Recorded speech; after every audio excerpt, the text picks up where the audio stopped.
Forget the 5G on your phone because nature invented the original internet 400 million years before humans discovered fire.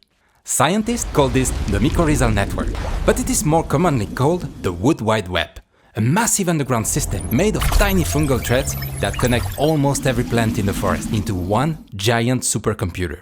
And this natural internet is exactly like ours. The Wood Wide Web has a paid subscription, has viruses, hackers, useful forums, and also a hidden dark side. Welcome to the Wood Wide Web. First of all, nothing is free in this world, and it's not like the fungi will accept credit cards. So, how do the trees pay for the high-speed data? Trees are like solar-powered factories that produce sugar through photosynthesis. They trade this liquid coal they produce to the fungi in exchange of a high-speed access to the whole forest. It allows the tree to exchange nutrients, but also information. Let's develop first the nutrient part. A tree requires a certain amount of water, a good amount of sun, but also a quantity of nutrients that are found deeper in the ground. Sometimes the roots of the trees don't reach that deep yet, and that's where the fungi subscription intervenes. Via the network, they can receive nutrients from other trees that have a better access to it, or simply via the fungi itself. What about information? Now, you might have heard already those stories about forests talking to each other and warning each other. This is the Wood Wide Web again. The network serves as a high-tech warning system. If a bug starts eating one tree, that tree sends a chemical SOS through the fungi.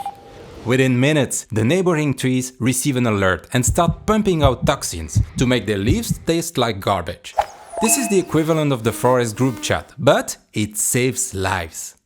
But of course, like our internet, the Wood Wide Web has some bad guys who are abusing the system. You know those scammers calling grandmas and convincing them to give them the credit card details? In Wood Wide Web network, it's the ghost orchid. This plant is a total natural scammer.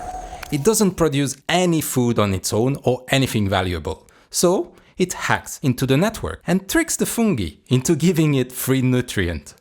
But there is an even more dangerous character that cracked the code of Wood Wide Web. The black walnut tree. It is the ultimate villain of the wood. This tree likes to have space around it, and it doesn't really like the other trees. So it has developed a cruel and terribly efficient skill. It simply sends toxic malware through the network to poison its neighbor. It literally assassinates the competition just to have more legroom in the soil.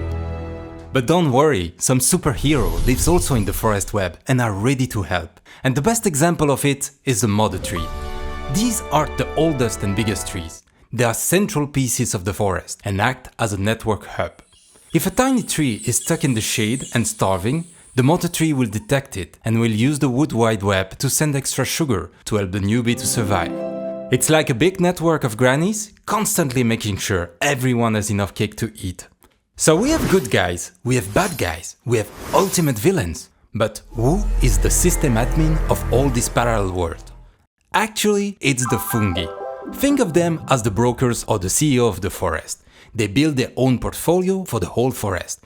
They decide which trees get the most resource and which trees are bad investment. They secretly control the evolution of the entire forest to make sure their portfolio stay profitable and allow them to survive and thrive. Everything that happens in the forest is under the strict control of that secret society. Next time you step on a trail, remember, you are walking on a supercomputer. Subscribe to go deeper into the wild.